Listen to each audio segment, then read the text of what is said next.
Good morning, good afternoon, good evening, wherever you are. Welcome to team meeting number 32, in which we'll be discussing things about the marketplace. We've got quite a number of faculty questions. SSL v3 we're going to be discussing, and higher education reflections based on this weekend, which I think is Rob's. So, Rob, straight over to you. All right. Well, why don't we go? We'll do reverse order. So let's deal with the faculty questions that have come up. Okay. So we had a faculty member asking about duplicate classes, and the concern is, I guess competition for students. And I just wanted to kind of take a minute to let our community know that we are totally okay with duplicate classes. I'm sure, as most of you know, in many of the higher ed institutions you've been at, there have been duplicate classes of philosophy or economics or English or anthro. And those classes tend to have duplicates because there's a demand and it can be filled. As far as Aplerno goes, we are open to different teaching styles, class sizes, prices, timelines. And so between all these different features of our courses, we feel like having duplicates won't necessarily outcompete each other. We think that it'll help us pair students with timelines and faculty members and course content that is most appropriate for them. Ultimately, if we do have too many of a course, we might see some sort of thinning, I guess, as the students sign up, and perhaps even some of the classes not be able to be offered because they may not be as high quality as some of the others. But at this stage in sort of Aplerno's life, we are totally open to it. We don't see having 3 or 4 philosophy or English classes of similar content as competition. We see them as complementary as far as, again, like I said, teaching styles, time that the course is offered, class size, and price. So, if folks have further questions on that or want to maybe help establish some sort of policy or protocol that we are going to maybe have to subscribe to going forward, we're happy to have those conversations, but we don't want you to kind of sweat it at this time. Early adopters, too, are going to build their reputation sooner and have better class ratings and rankings. So by jumping in at this stage, we feel like you'll have a little bit of an edge on folks who find out about us later. Yeah, remember that class sections are only 25 and under. Okay, you can have classes up to 25 students. We're not going for a small number of people who are taking our classes. We're going, we want to scale this and make this larger. So we're dealing with thousands of students. And so the likelihood of there needs to be a whole lot of, like Dan said, variety in terms of people taking the classes. So it's not going to be, I don't really foresee it being a problem, especially at the mid-level and higher level classes and more specialized courses. Where there will be a lot of competition, most likely, is in the introductory level classes. But remember that a lot of those have also been, for lack of a better word, commoditized. That they're free with Coursera, with edX, and with other groups, and so there will be a tremendous amount of competition at the introductory level for your courses. But again, the limit of the class size, if we have enough of a student base, keeping class sizes at 25, we will be able to inherently fill multiple portions of the same course, iterations. Ignorance is not in short supply. I have a question. Yeah. Well, I want to correct my ignorance. I have a question regarding, say for certificates, if there are 2 introductory, or say 3 introduction to philosophy classes, covering different types of different teaching styles, different something else, but it's not all the same. Different teachers. Would we be able to have an introduction to philosophy certificate, for example, so that you could actually spread it over different subject areas, or does it have to be do they have to build on each other? What is the process for that? Certificate programs are controlled by the people who are creating them. So if, for example, one of our professors, John Bolton, is coming up with some really innovative programs and ideas for certificates, it's going to be up to John and his team to decide on, for that certificate, Intro to Philosophy, of what that means, what courses they'll potentially take in. We're going to have some guidance for them, but we're trying to keep this as open as possible, but we're also giving a lot of the governance of certificate ownership, et cetera, and governance back to the faculty members that produce the material. So it's going to, it depends on the person who has created the certificate. And there's, as we develop and lay these out, there's going to be a lot of guidance in terms of what's going to count for a class and what isn't. So how's that for an answer, non-answer? In other words, we're still in. That's a fantastic answer, non-answer. We're still thinking about that, but we want the faculty to control that piece. Yeah. Cool. Another question. I think we've answered this question quite some time ago, but it is always good to reiterate. It's do our courses, of course, have upper limits of 25? Do they have lower limits? Dan, do you want to take that? Sure, sorry. That was my microphone. Good. No, I guess, to be simple. If a faculty member wants to run a course with a handful of students who have signed up at that time, and that's what's going to work for them, that is totally okay.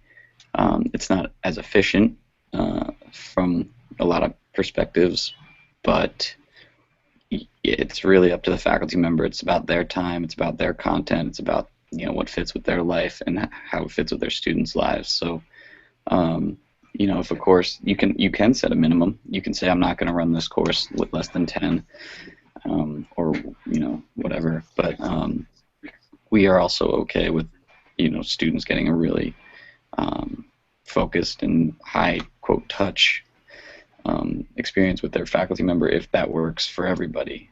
So if you are a faculty member and you feel like this won't work with less than X number of people, then make that clear in your course description, make that clear in correspondence with any potential students, and we can make that work. But again, if you're teaching a course and you say, hey, this is great, 3 students is fine, it's a little bit less of a course workload for me and it's a little bit more attention for the students, we are totally okay with that.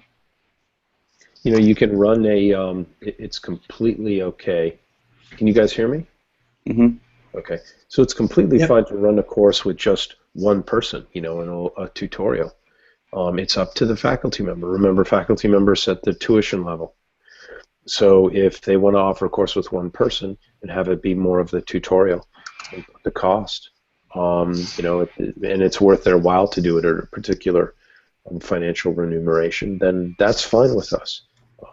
Minimum is 1. Okay, maximum is 25. And there was a question that's a little more tricky surrounding this a couple of months back. Like you said, a tutorial style class. No, I'm not sure if we would reconsider how open we would be to different versions of this, but could somebody essentially start with one student one Monday, then the next week start, from the top with a new student, so then now they have 2 courses, and then in the 3rd week, if they got another student, they would have 3 sessions going simultaneously. Is that something, much like a music teacher could do, or somebody who's helping with a dissertation, so everybody's individualized? Is that something we should reconsider and, be open to?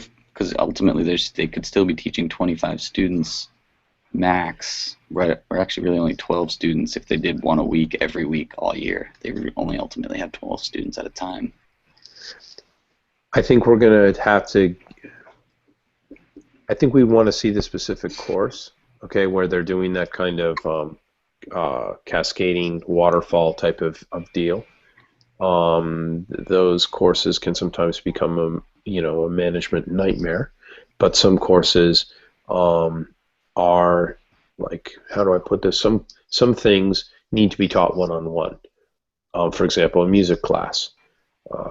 I had a person I met this weekend whose kids live in a rural part of Wyoming, and they take courses in violin and are playing from someone online, and the audio quality is good and it works. So I guess it's on a case-by-case basis. If you would want to do something like that, like a dissertation advising is probably is done best one-on-one, but a course on writing dissertations could be taken by a handful of people. I've had both experiences in both, so everything depends.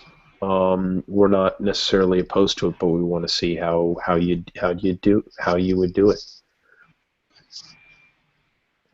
Just to follow up with that, it also is part of our consideration. But as we move toward accreditation, we'll need to be particular about some of these things. Yeah, I mean, as long as there's great documentation that you're meeting online, that it's a 12-week class, that you can show that the proper work was done, then we're fine.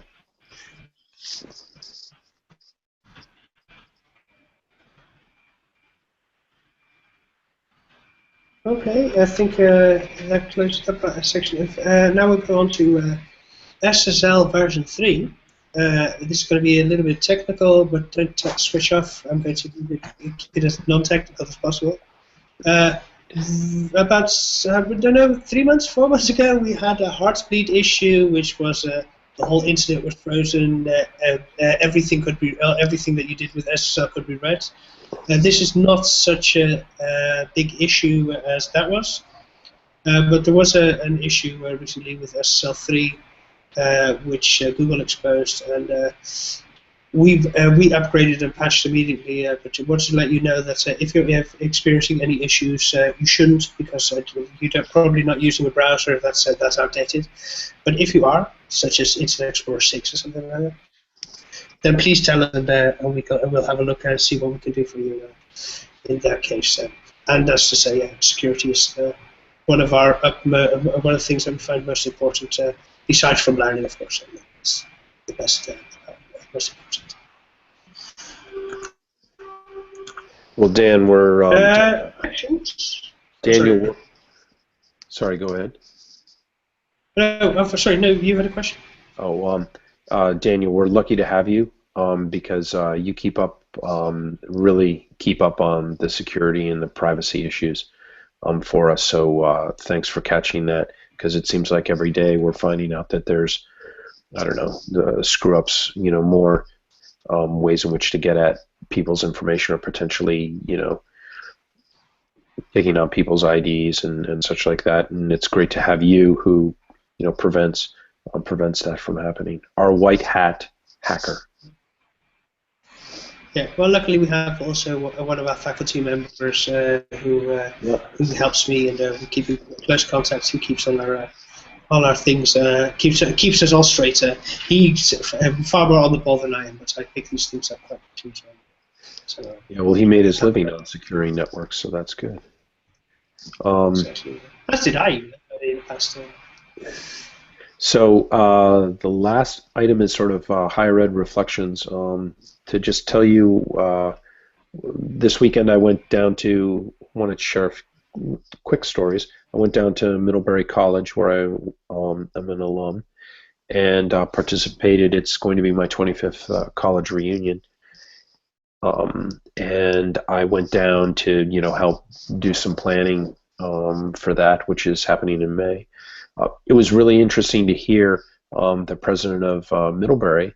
It's a small, for those of you who don't know, it's a small liberal arts school, 2,700 students in rural Vermont, but it's got a really interesting international profile. It's a very good liberal arts, small liberal arts school.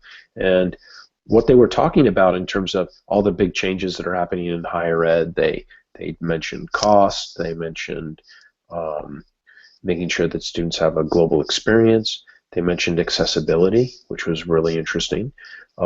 They also, the president mentioned that he thought the biggest changes that higher ed was going to be facing were coming from online education. And so it was fascinating to get not a shout out. Obviously, he didn't mention a Palerno. I'm not sure he knows who I am, which is totally fine, or what we're up to here. But these really successful elite institutions are really understanding that higher ed is going to change quickly, and a big part of that is going to be the online component that students want, the flexibility that we're creating here at a Palerno. What wasn't addressed but is being addressed at a local level is in Burlington, Vermont, where I live. 3 of the institutions of higher ed are facing votes to unionize the adjunct faculty, and they're going to be asking for better pay and better pay, certain amounts of job security, and that's awesome. And I hope the adjunct faculty vote to unionize, because adjunct faculty have to get paid more, and there's a whole lot more that they need the job security. It'll be interesting to see whether they start to talk about owning the IP of the classes, and I doubt any institution is going to do the 90-10 piece that we have. 90% of the tuition revenue goes to the faculty, 10% goes to us, or $100 per student, whichever is greater.